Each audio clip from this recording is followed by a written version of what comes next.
मनुष्य आज धरती से चांद, मंगल ग्रह और अंतरिक्ष तक पहुंच गया है, मगर इन सभी के बावजूद हमारे इर्द गिर्द ऐसी रहस्यमय कहानियां हैं जो आज भी एक अबूझ पहेली ही बनी हुई हैं। प्रकृति सदियों से इंसानों को हैरान करती आई है। जब भी हम सोचते हैं कि हमने इसके रहस्य को जान लिया, तो फिर से एक नया और गहरा राज हमारे सामने आ खड़ा होता है। दुनिया भर में धरती पर कुछ ऐसी जगह हैं जो कि अपने आप में रहस्य और प्राकृतिक अजूबों की तरह हैं। इनमें से कुछ रहस्यों के तो जवाब वैज्ञानिकों ने ढूंढ लिए हैं और कुछ अभी तक रहस्य ही हैं। हालांकि इन रहस्यों को जानने के लिए वैज्ञानिकों की रिसर्च जारी है। आज के इस एपिसोड में ऐसी ही कुछ जगहों के बारे में जानेंगे जो प्राकृतिक होने के साथ साथ खुद में कई रहस्य समेटे हुए हैं। सोकोत्रा द्वीप, यमन। इसे धरती की सबसे अजीबोगरीब जगह कहा जा सकता है। यहां पहुंचकर आपको लगेगा कि मानो किसी दूसरे ग्रह पर आ गए हों। इसे अक्सर पृथ्वी की सबसे ज्यादा परग्रही दिखने वाली जगह के रूप में वर्णित किया जाता रहा है। यह यमन में अरब और हिंद महासागर के बीच ये एक छोटा सा द्वीप है। कई सालों तक लोगों को इसके बारे में जानकारी नहीं थी। यहाँ के पेड़ पौधों से लेकर जीव जंतु और चट्टानें, सब कुछ ऐसा है जो कि दुनिया में कहीं और नहीं पाया जाता। पेड़ ऐसे दिखते हैं जैसे उल्टे लटके हों। इस द्वीप पर करीब 44,000 लोगों की आबादी भी बसती है। इन लोगों की परंपराएं भी अजीब हैं। बीमारियों और मुसीबतों के लिए ये लोग सिर्फ भूत प्रेतों पर ही विश्वास करते हैं। हालांकि धीरे धीरे यहाँ के लोग भी यहाँ आने वाले पर्यटकों की वजह से इंटरनेट और मॉडर्न टेक्नोलॉजी से जुड़ रहे हैं, लेकिन इस बात का जवाब किसी के पास नहीं है कि ये जगह धरती की बाकी जगहों से इतनी अलग और अजीब क्यों है। यहाँ पर पाए जाने वाले पेड़ों से निकलने वाला रस खून की तरह लाल होता है। Mir mines, Siberia.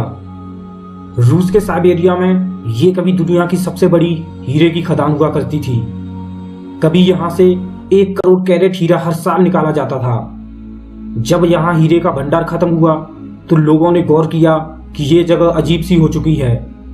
आसमान से देखने पर लगता है कि मानो यह धरती की नाभि हो। इसे मानव निर्मित सबसे बड़ा कुआं कहा जा सकता है। इसकी गहराई तकरीबन 1720 फीट है और चौड़ाई 3900 फीट के करीब है। इसके बाद सुरक्षा कारणों से मीर माइंस के ऊपर नो फ्लाइंग जोन बना दिया गया, क्योंकि हेलीकॉप्टर के पायलट्स ने शिकायत की थी कि मीर माइंस के ऊपर से जाते ही कोई ताकत उन्हें जमीन के अंदर खींचने लगती है। ऐसा हवा के एक खास फ्लो की वजह से होता है जो कि नेचुरल है। इसे गूगल मैप पर आसानी से देखा जा सकता है। रूस के साइबेरिया में मीर माइंस के ऊपर से जाने वाली हेलीकॉप्टरों के लिए खतरा है। Door to hell, Turkmenistan. Door to hell जो कि तुर्कमेनिस्तान के दरवेजे गांव में स्थित है। तुर्कमेनिस्तान का 70% एरिया डेसर्ट है। दरवेजे एक पर्शियन शब्द है जिसका हिंदी में अर्थ होता है फाटक या दरवाजा। धरती में बना एक गड्ढा और उस गड्ढे में धधकती आग। ये आग तकरीबन 50 साल से जल रही है। दुनिया इसे नरक के दरवाजे के नाम से जानती है। कारकोरम रेगिस्तान में बना ये विशाल गड्ढा दरअसल जमीन के अंदर प्राकृतिक गैस के ब्लास्ट से पैदा हुआ है। दरवेजे गांव का यह डेसर्ट एरिया प्राकृतिक संसाधनों से परिपूर्ण है। 1971 में पूर्व सोवियत संघ के वैज्ञानिक इस डेसर्ट एरिया में ऑयल और गैस की खोज करने के लिए आए थे। उन्होंने दरवेजे गांव के पास इस जगह को ड्रिलिंग के लिए चुना, लेकिन ड्रिलिंग शुरू करने के कुछ देर बाद ही यह जगह ढह गई और यहाँ पर 250 फीट चौड़ा और 65 फीट गहरा गड्ढा बन गया। इस घटना में कोई जनहानि तो नहीं हुई, पर इस गड्ढे से बहुत ज्यादा मात्रा में मीथेन गैस निकलने लगी। मीथेन गैस एक ग्रीन हाउस गैस है जिसका कि वातावरण और मानव दोनों पर प्रतिकूल असर होता है। इसलिए इस मीथेन गैस के बाहर निकलने से रोकना जरूरी था।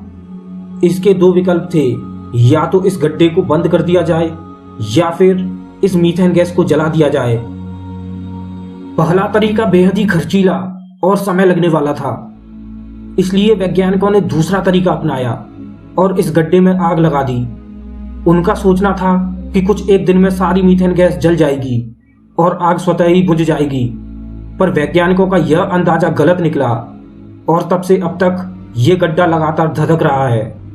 इससे आप अंदाजा लगा सकते हो कि वहां मीथेन का कितना विशाल भंडार है। हर साल दुनिया भर से हजारों सैलानी इसे देखने जाते हैं। डोर टू हेल कोई राज तो नहीं है, फिर भी वैज्ञानिकों के लिए ये रहस्य जरूर है कि तकरीबन 50 साल से धधकती आग कब बुझेगी। Blood falls, Antarctica.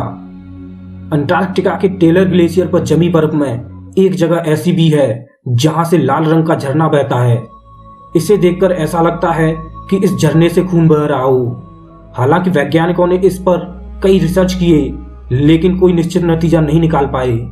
उनका एक अनुमान यह है कि इस जगह बर्फ के नीचे शायद लौह तत्व की अधिकता हो, जो कि पानी को लाल रंग का कर देते हैं।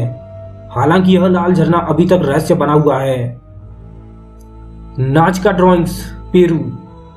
दक्षिणी पेरू के रेगिस्तानी इलाकों में आसमान से देखने पर धरती पर दैत्याकार चित्र बने हुए नजर आते हैं, या कहें कि लकीरें दिखाई देती हैं।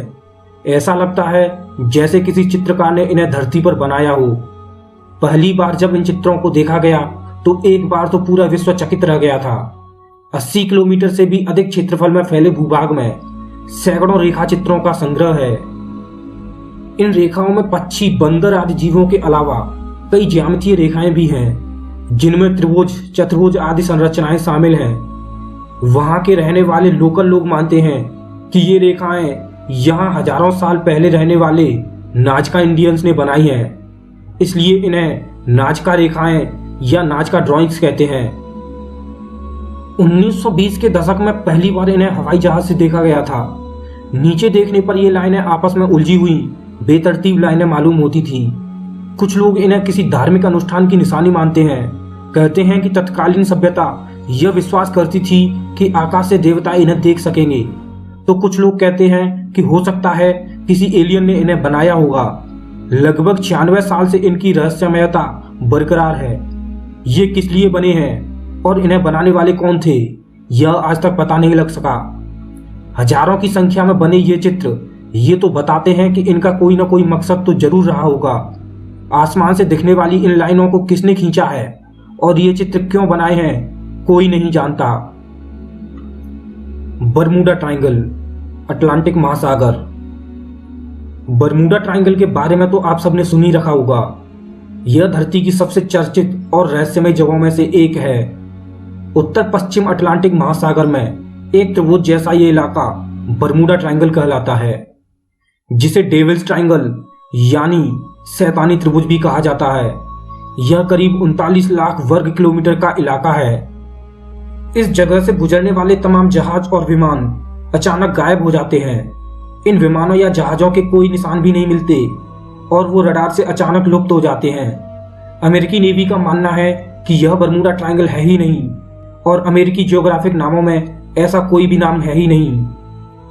इसके बाद भी इस जगह के बारे में ऐसी कई असाधारण बातों का जिक्र किया जाता है जिन पर यकीन करना मुश्किल हो जाता है। बहरहाल तमाम शोध और जांच पड़ताल के बाद भी इस नतीजे पर नहीं पहुंचा जा सका है कि आखिर गायब हुए जहाजों का पता क्यों नहीं लग पाया। उन्हें आसमान निकल गया या समुद्र निकल गया। दुर्घटना की स्थिति में भी मलबा तो मिलता, यह प्रश्न अनुत्तरित है।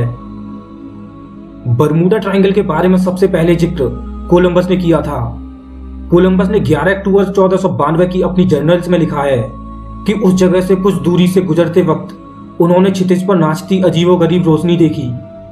ऐसा लगता था कि आसमान में आग का एक गोला है और वहां पर दिशा बताने वाला कंपास भी अजीबोगरीब तरीके से व्यवहार करने लगा था। वैज्ञानिक भी मानते हैं कि यहाँ पर धरती के अंदर कुछ ऐसा है जिसकी वजह से यहाँ प्रकृति के सारे नियम फेल हो जाते हैं। दोस्तों, इस एपिसोड में बस इतना ही। प्लीज दोस्तों, हमारे वीडियो को लाइक कीजिए, चैनल को सब्सक्राइब कीजिए और हमें कमेंट में बताइए कि आपको वीडियो कैसा लगा।